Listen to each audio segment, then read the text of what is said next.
Hello and welcome to the news on NTA International. I'm Naja'atu Tijani. The headlines. President Buhari pledges commitment to security and safety of Nigerians, unveils mine-resistant vehicle, a product of Nigerian Army. INEC to engage National Assembly on electoral reform. Ministries, departments and agencies to implement National Disability Act.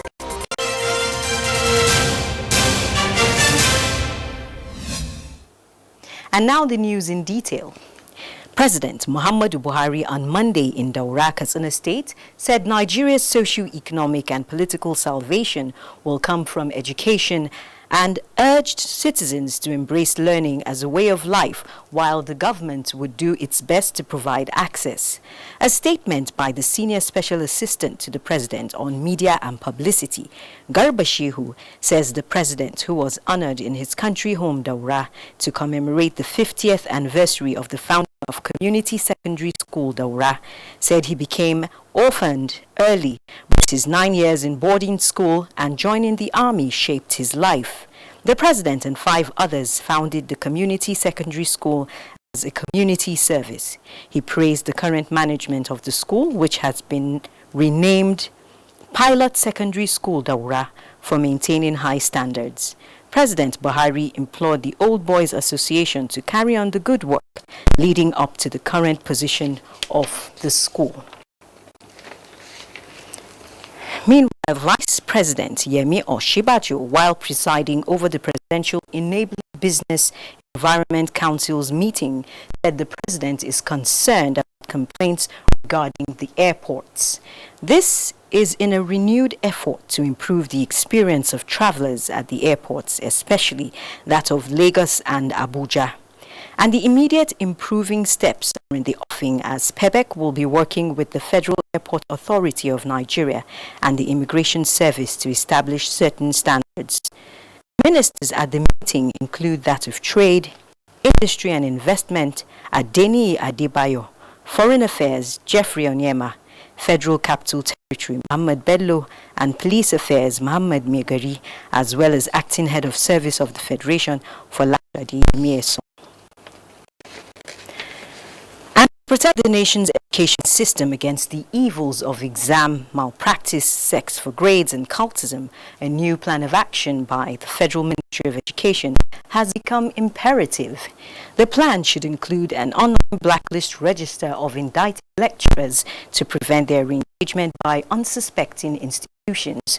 This is the position of Exam Ethics Marshals International at a press briefing in Abuja.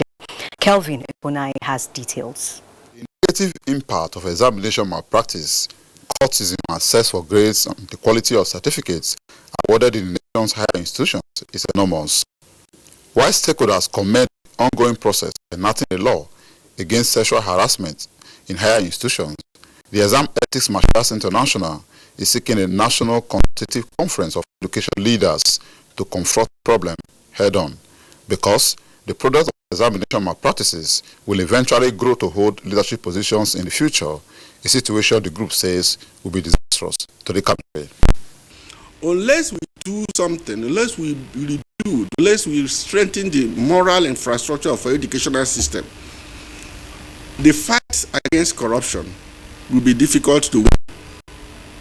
Because as you are catching some people who are stealing money, you are producing many others who will replace them. At the moment, Exam Ethics Marshals International is collecting online signatures to push for the quick passage of the Sexual Harassment Prohibition Bill of the National Assembly. In Abuja, Kelvin Eponai, NTA News. Meanwhile, the Secretary to the Government of the Federation, Boss Mustafa, has directed ministries, departments and agencies of government to ensure full compliance with the provisions of the National Disability Act 2019, which prohibits all forms of discrimination against persons living with disability. The Permanent Secretary, Ecological Funds Office, Habib Alawal, stood in for the SGF at an event to commemorate those with disabilities in the Office of Secretary to the Government of the Federation. Mikaira Ikpen reports. Samuel Udo, who works in the Salaries and Variations Department, Office of the Secretary to the Government of the Federation, is visually impaired. It becomes difficult for me to move around. Umar Audu, a supervisor in the Maintenance Department, also speaks on his special needs. My work have to do with going under the sun, and my skin is very sensitive to the sun. So one of the basic needs which I seriously need now is if we can get sunscreen, so that when we rub is a cream, a lotion that is able to, prevent the sunlight from doing more damage to us. So getting sunscreen is very difficult. Some of us need a chair that we move so that we'll be able to move from one office to the other. It is the second consecutive year the Office of the Secretary to the Government of the Federation is according special recognition to its officers who are physically challenged. Apart from instituting this annual tradition, the office wants other ministries, departments and agencies of government to hold regular meetings with staff who have special needs. In order to obtain first-hand information on their needs and challenges with a view to finding possible solutions. This celebration will not stop here. Government at all levels is expected to give equal opportunity to persons with disabilities and help them achieve their dreams and contribute meaningfully to society. In Abuja, Mikaira Ikpen, NTA News. Meanwhile, President Muhammadu Buhari has reiterated federal government's resolve to do everything within its constitutional power to guarantee the security and safety of law-abiding citizens. Speaking at this year's annual conference of the Chief of Army Staff in Kaduna, the president reassured the nation that this is a commitment that will be kept. State House correspondent Adam Musambo reports. In line with the theme of the conference, application of the cutting edge of the Nigerian Army in tackling contemporary challenges of security, President Muhammadu Buhari unveiled some mine-resistant ambush-protected vehicles. Named Ezugu, the vehicles were locally designed and manufactured by the Nigerian Army to carry out insertion and extraction of troops, assault, counterterrorism, and delivery of high firepower and urban warfare. President Buhari described as encouraging that apart from promoting the government's local content policy, the Nigerian Army, as a critical element of national power, is also transforming itself to becoming an organ to be proud of in the future by all Nigerians. I wish to commend the Chief of Army Staff whose laudable efforts at transforming the Nigerian Army. He has keyed into the federal government change agenda, and I particularly commend his thrust in the critical areas such as innovative and inventive approach to producing military hardware. This government will continue to support the Army to sustain these laudable initiatives aimed at repositioning you to deal with contemporary security challenges and to achieve a modern army of the future. The president also applauded the Nigerian Army's commitment to capacity building, training, and conduct of military exercises, especially I Am Akpatuma and Crocodile Smile, aimed at enhancing operational efficiency as well as facilitating conducive environment for socio-economic activities to thrive. I salute the courage and the gallant efforts of the personnel of the Nigerian Army. I am highly impressed with the conduct of operations that continue to flush out the terrorists from their enclaves. I urge you to sustain this great effort. Governor Nasir Ahmed El-Rufai, in a goodwill message, said the people of Kaduna can never forget the role played by the Nigerian Army in achieving and maintaining the prevailing peace enterprise across the state. The Nigerian Army helped restore peace and stability in the southern Kaduna senatorial district. The Army helped in no small way in decimating the capacity of cattle rustlers and kidnappers operating in this state and in surrounding states. The army played a leading role in confronting the menace of the outlawed El Zakzaki movement, which had been oppressing the people of Nigeria and environment for the past 90 years. The government and people of Kaduna State are very grateful to the Nigerian army. All challenges of operational, logistics, and administrative support would be addressed to further reposition the Nigerian army to prepare for the next year final onslaught of Boko Haram. The Chief of Army Staff, Lieutenant General Tukur Buratai, attributed the giant strides being recorded by the Nigerian Army in the discharge of its responsibilities to the unprecedented support, assistance, and guidance of the President.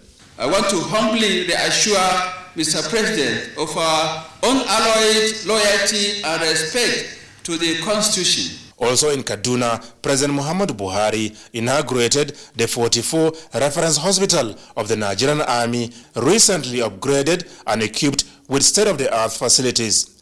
The hospital will not only provide excellent medical services to the nation's troops, but also serve the needs of the United Nations personnel as a Level 4 hospital. Meanwhile, the President has returned to Abuja after his official engagements in Malabo, Equatorial Guinea, as well as Katsina and Kaduna states that lasted 5 days. In Abuja, Adamu Sambu, NTA News. Now, voices for the establishment of a commission for persons living with disability is getting louder, with the Ministry of Humanitarian Affairs, Disaster Management and Social Development adding its clout to the cause. The ministry's proposal is coming on the day the world marks the International Day for People Living with Disability in Abuja. Ruth Agwele reports. At a first glance, Kalu Eke looks like any normal young Nigerian youth, but a close look reveals that he is visually impaired. Eke says he lost his sight at a very tender age, but his dreams were not cut short because he was privileged to be educated. Being a PhD student of UNN, I'm one person that don't give in for any challenge. Kalu is among the 19 million Nigerians said to be living with disability, and today he joins many others here to clamor for the protection of their rights. The Ministry of Humanitarian Affairs, Disaster Management and Social Development is offering the platform to commemorate the International Day for Persons Living with Disability. We must enable everyone to participate in the task of nation building. There is no such thing as disability. And I know that these are people who don't need our sympathy. All they need is love. A parliament for persons with disability was inaugurated to raise the bar in the face of their challenges with the unveiling of the Disability Prohibition Act. And the significance of it is that for them to know that they are not left behind, they are being carried along, they are going to be supported in whatever way they need the government's support. So it's a very important commission. They're going to have projects and programs that the government is going to execute. Probably from 2020, we'll need to start galvanizing the voice of people with disability across the region to understand what are the real issues. Even in our Open Education Free campaign, that even disabled people must have functional toilets that would enable them to use them regardless of their abilities. To the likes of AK, this is a ray of hope towards the eventual establishment of a commission. In Abuja, Ruth Aguele, NTA News. Thank you, Ruth. You're watching the news on NTA International. It's time for a break. More news after the time out.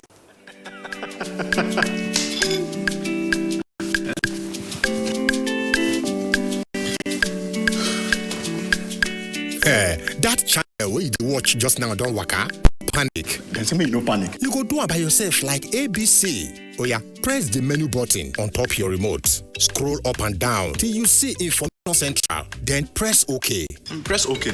Check the signal strength and quality. If the signal strength and quality pass 70, press the exit button, go back. Go advanced options, then choose installation, then go to reset and press OK. Yeah, press OK. Wow, now you self fit catch all those channels will be one miss road by yourself. Yes, make you groove for no loss. You see as I do, Amabi? And I say as I do am. Go TV. Live it. Love it. And I say as we do am. Thanks for staying with NTA International. Now, ECOWAS member countries must work for a holistic approach for a robust public financing of agriculture in the sub-region to harness the abundant agricultural potential, as well as moving their people out of poverty and hunger. This was the consensus of stakeholders at the second ECOWAS People's Agriculture Budget Summit in Abuja. Ado Adamu also reports. Have you eaten today? In the chamber of the ECOWAS Parliament in Abuja, are delegates from ECOWAS member states and different other African countries to discuss agriculture as the mainstay of the region's economy. The interaction therefore provides the much-needed opportunity for frank discussion on how to tap the vast agricultural potential, especially on meeting the Maputo Declaration for 10% budgetary provision for agriculture by all member states. There's an urgent need for massive and unprecedented investment in the agriculture sector. For domestic consumption, needs a better Africa, wealthy Africa that are benefiting from natural resources and the agricultural benefits we have. Agriculture, as we've been hearing, is very important to the sustenance and livelihood of the West African sub-region. It helps to reduce unemployment and poverty, which is a very major challenge for all of us. As important as the first Sustainable Development Goal SDG, which is to eradicate poverty by 2030 is, participants say this can only be achieved in the region through provision of social protection to farmers in order to achieve sustainable development. To ensure that our farmers, our agriculture develops into the engine of economic growth for the region. We need to do more, especially for member states that have not yet reached the 10% limit.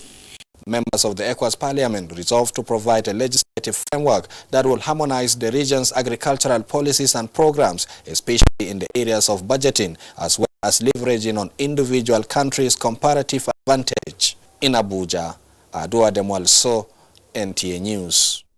And from agriculture to electoral matters, the Independent National Electoral Commission is strengthening its processes to ensure the effective use of smart card readers and to engage the National Assembly for robust electoral reform. The chairman of INEC, Professor Mahmoud Yakubu, stated this in a meeting with all the resident electoral commissioners in Abuja. Ogi was there for NTA News.